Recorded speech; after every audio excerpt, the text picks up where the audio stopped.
आज सिर्फ एनडीए की विजय ही नहीं हुई है, ये लोकतंत्र की भी विजय है। 202 सीट्स, एक हिस्टोरिक लैंडस्लाइड, वोट शेयर में आरजेडी टॉप, लेकिन सीट बीजेपी जेडीयू को कैसे? ये आखिर हुआ कैसे? बिहार इलेक्शन 2025 की असली साइकोलॉजी थी क्या? आज हम इस वीडियो में सिर्फ एक चीज समझेंगे, वो है बिहार इलेक्शन 2025 का कंक्लूजन। आखिर कितने नंबर्स, अलायंस, वोट शेयर और बिहार ने साइकोलॉजिकली क्या मैसेज दिया? Hello everyone, welcome to your own channel the Bharat cinema. ये वीडियो 3 चैप्टर्स में डिवाइडेड है। फर्स्ट, अलायंस में कितनी पार्टीज हैं। Second, final seat result. And third, psychology of the election. Bihar Vidhan Sabha चुनाव 2025 में 2 बड़े अलायंस सामने आए, एनडीए और महागठबंधन। दोनों तरफ का पॉलिटिकल बैलेंस, शीट शेयरिंग और लास्ट मिनट स्विंग्स ने पूरे इलेक्शन का साइकोलॉजिकल गेम ही बदल दिया। NDA basically BJP lead alliance था।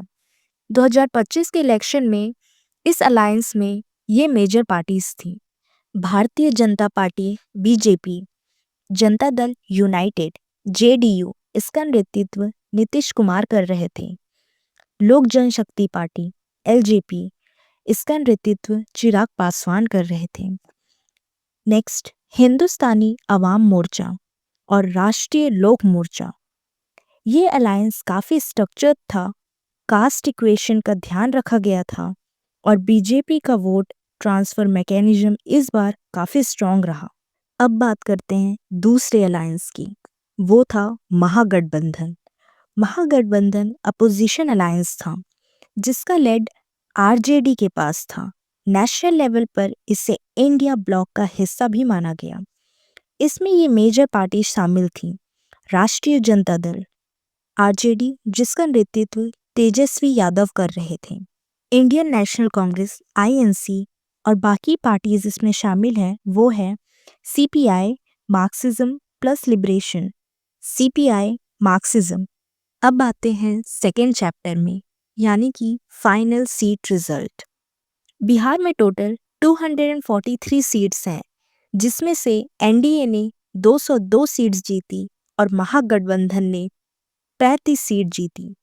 एनडीए अलायंस की सीट्स कुछ इस प्रकार हैं: भारतीय जनता पार्टी बीजेपी ने 89 सीट्स जीती, जनता दल यूनाइटेड जेडीयू ने 85 सीट्स जीती, लोक जनशक्ति party 19 seat, Hindustani Awam Morcha 5 seat और राष्ट्रीय लोक मोर्चा ने 4 सीट जीती। अब बात करते हैं कि अपोजिशन अलायंस यानी कि महागठबंधन ने कितनी सीटें जीती। यहाँ आरजेडी ने 25 सीट जीती, इंडियन नेशनल कांग्रेस ने 6 सीट जीती और भारतीय communist party Marxism plus liberation ने 2 सीटें जीती और भारतीय कम्युनिस्ट पार्टी मार्क्सवादी ने 1 सीट और इंडियन इंक्लूसिव पार्टी ने 1 सीट और भारतीय कम्युनिस्ट पार्टी ने 0 सीटें जीती। यानी कि अब जो गवर्नमेंट फॉर्म होगी वो एनडीए की होगी। अब हम चैप्टर नंबर 3 में आते हैं, यानी कि साइकोलॉजी ऑफ द इलेक्शन। इस बार बिहार के वोटर्स ने एक चीज बहुत क्लियर दिखाई: स्टेबिलिटी ओवर एक्सपेरिमेंट। पब्लिक का मूड था, हम टेस्टेड अलायंस को प्रिफर करते हैं, मतलब प्रिडिक्टेबिलिटी और गवर्नेंस को। कैंपिंग मैसेजिंग भी इम्पोर्टेंट रहा। एनडीए ने वेलफेयर स्कीम्स और कंटिन्यूटी को हाईलाइट किया। जेडीयू का ग्राउंड नेटवर्क फिर एक्टिवेटेड था। बीजेपी का national narrative add on boost देता रहा। एलजेपी ने स्पेसिफिक कास्ट क्लस्टर्स को प्रेफरेंस दिया। ये सब मिलके एक psychological sense of confidence create करते हैं, जिससे वोटर्स का माइंड क्वाइटली शिफ्ट हो जाता है। तो ये था बिहार इलेक्शन 2025 का रिजल्ट। ना हाइप ना हवा, सिर्फ डेटा और साइकोलॉजी।